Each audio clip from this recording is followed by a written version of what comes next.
everybody, welcome back to the basement, welcome back to the channel. Today we are checking out a new product that has recently been delivered from Lionel. This is from the 2023 Big Book, so released in January. We are now in October. These were released in, I believe, September, and this is the second one that I've had on my layout for us to be able to check out, and it is the Camelback. This time it is in the Pennsylvania scheme, and there aren't many of these out there on the interwebs to look at, so I figured let's check it out right here on Chris's Trains and Things. Now, a quick caveat, this is not my locomotive.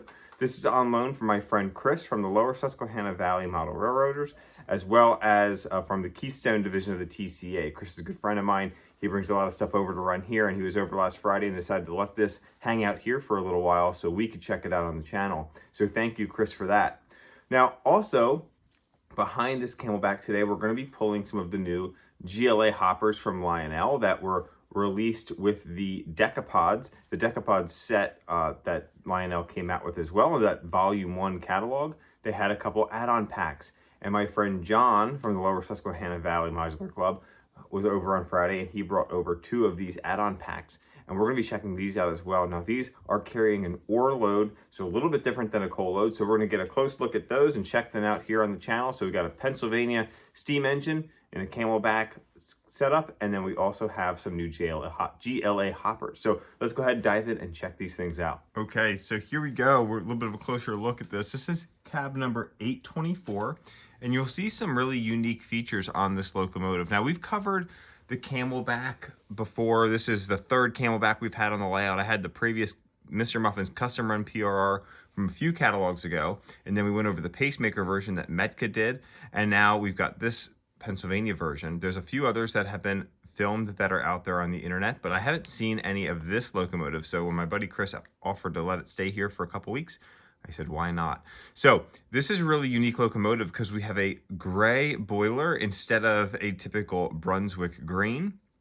And for a lot of the Camelbacks that were cataloged in the Volume 1 edition, we have the Lehigh and New England, the Delaware, Lackawanna, and Western. And those are really the only 2 that have full black boilers. The Atlantic City Railroad had that blue boiler with the red detailing. The Pennsylvania, as you see here, is gray, and then the Erie has that Russian iron blue. Now, there was also the Fezziwig Camelback, which is in the Christmas section. That obviously was not going to be a black boiler locomotive. That one's got some pretty cool colors and some pretty neat sounds also. There's also a Lehigh Valley Camelback set, and that had a black boiler also. Now, this locomotive also has the spoked drivers with the striping on them as well. Those really look neat, especially with the different, the different weights and things like that are on those drivers. It just looks really, really cool.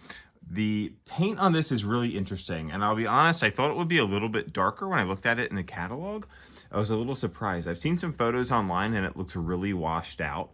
In person, it doesn't look as washed out as I've seen in photos. It actually plays really nicely together with the gold numbering and striping, and then the contrast between the black, the graphite, and the gray. I think it looks pretty cool. There's also pinstriping here on our lead truck as well, which is a pretty neat feature. So all in all, I think this locomotive came out really well, and it's a really cool addition to your layout for a decent price. That's one of the good things about these Camelbacks is they do come in at a pretty decent price point.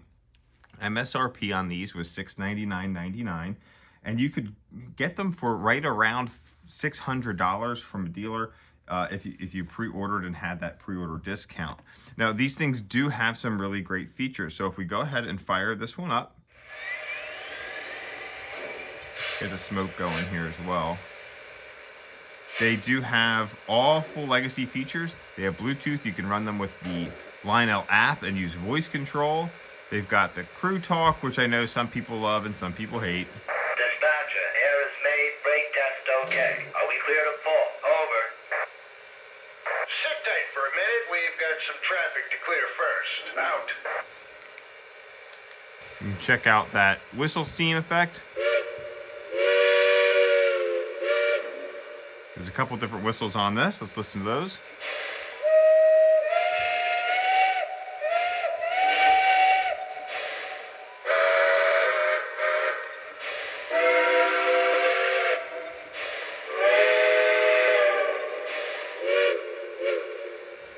So it really smokes really nicely. All right, let's go ahead and we're gonna move this thing up a little bit here, and we're gonna check out these new GLA hoppers.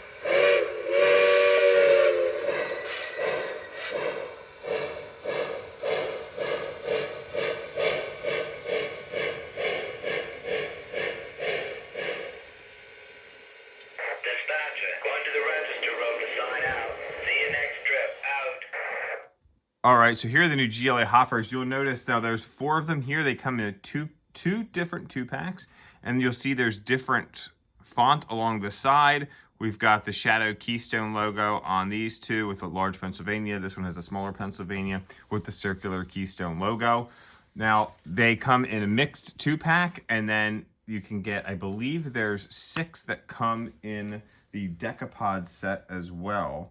So, you know, you can have a train of 10 of these, plus the Vision Line caboose that comes in the Decapod set.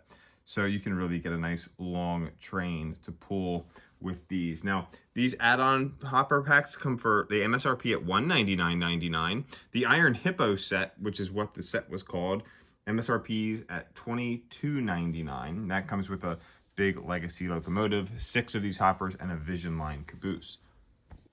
Now, as I mentioned, these are ore loads, so if they're resin ore loads, so if we look inside, you'll see that resin ore load. So the ore does not fill up the entire hopper because of its weight. Thank you to my friend Bernty for my quick research by sending him a text message and answering that. So the ore is so much heavier, they couldn't fill them all the way up.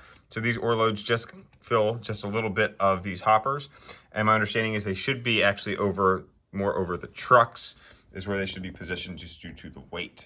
So these are all ore load hoppers. The ones that come in the set are also ore load hoppers. So just a little bit different than our normal coal hoppers where we'd see that coal pile up over the top of those cars.